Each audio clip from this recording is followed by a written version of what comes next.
Let's clarify the situation. Netflix itself is not bad. They are really good at TV series about transgender dragons. They have never been good at movies except perhaps for Bird Box. And now, Death Note is just a slap in the face to anyone who is even slightly familiar with the original, and especially to those who were eagerly awaiting the Western adaptation. And those who just watched it without even knowing about the original material were probably left confused. And the movie is bad. Not because everything in it is different from the original, like instead of white, like Dwayne Johnson's teeth, we got a dark-skinned guy. I've already gotten used to how the canons are changing, and there's nothing you can do about it. That Hermione became dark-skinned, that Jeans became dark-skinned, that even Tony Stark became dark-skinned. What the fuck? The film begins with an introduction to the main character, Light Turner. He is so smart that he does homework for his classmates who have never heard of the internet in exchange for money. Suddenly, it starts raining, and a diary falls from the sky at the feet of our prodigy with the words Death Note written on it. During the extra classes, Light finally decides to get the notebook and find out what it is. But suddenly, the lights go out throughout the entire school, and the film begins to build anxiety.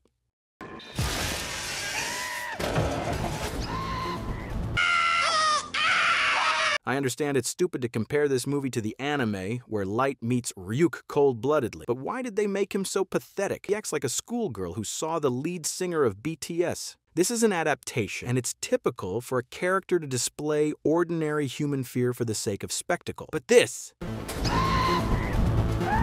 Netflix, are you serious? It doesn't look like fear, it looks more like stand-up comedy or an unfunny joke. Go on. Help her.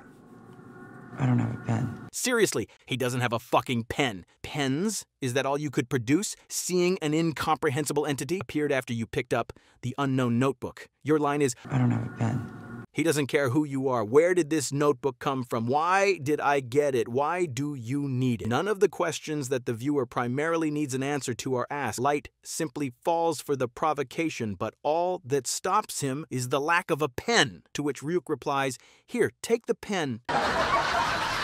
And Light writes down Hooligan's name in a notebook with particular brutality, chopping off his victim's head. We realize the notebook is actually working, as the scenes were almost entirely taken from the film The Final Destination. The bag breaks, the ball bounces, the cars lose control, the feather falls near Forrest Gump, the ladder comes flying out, and our bully's head is cut off. We go to school where our Light reads the rules of the Death Notebook. What? Seriously? No, seriously, I didn't believe this crap the first time I saw it. Let's reference the anime again. There, Light was very careful. He understood the value and danger of the notebook. He didn't put himself in danger. The drawer had a false bottom so no one would see the notebook. And here he was, just sitting in the school gym, reading it in full view of everyone. Humanity's most terrible weapon. At least in the anime, they explained properly how L identified Kira, starting with locating him. He targeted Light through a fictional criminal on a television show, determining that Kira lived in Japan's Kanto region. I wonder what they'll show us in the movie. The FBI thinks the killer is operating out of Japan. Because of the name, Kira. But the name is an intentional misdirection. He wants us to believe that he's Japanese, operating a half a world away. He's not. Kira's in Seattle. I hope he'll tell us now how he came to this conclusion. He knows where Kira is, but no, they won't show us anything. I have a theory. Kira cannot kill by simply sight alone.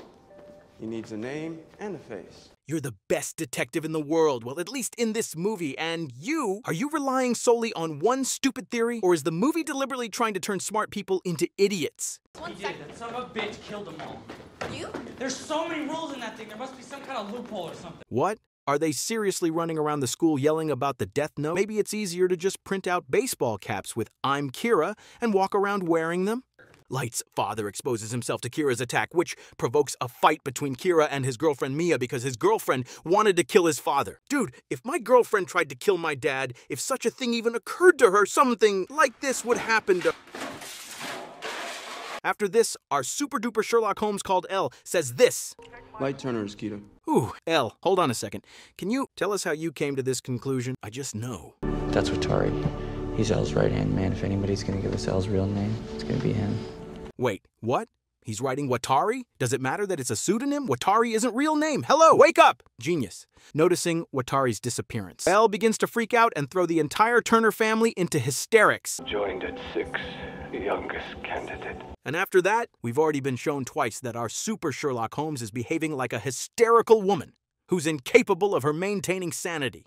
I get that this has got you upset. Your son is Keita, James.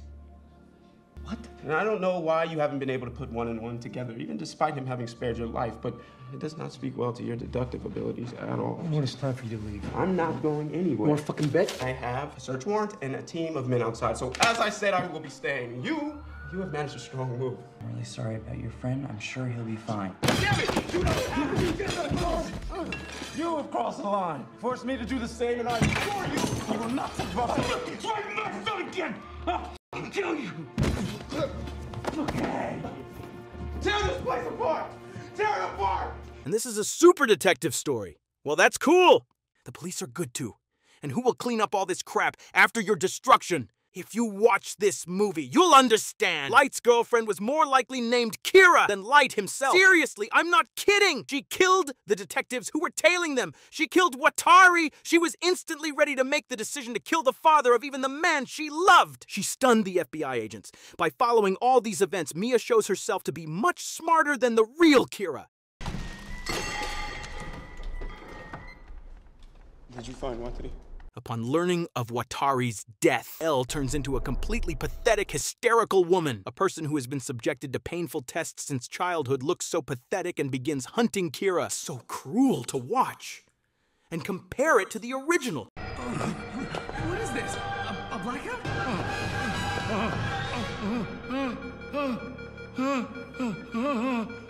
Especially when you know the character. Each character also knows. The real Elle from the original would never do that.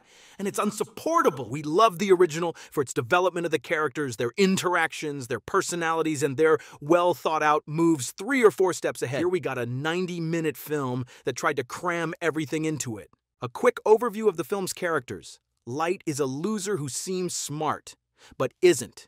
Maya is a nephomaniac who gets off on murder. Elle is a psychotic, hysteric girl. In short, this film is pure trash, deserving a 0 out of 10. Thank you, Netflix.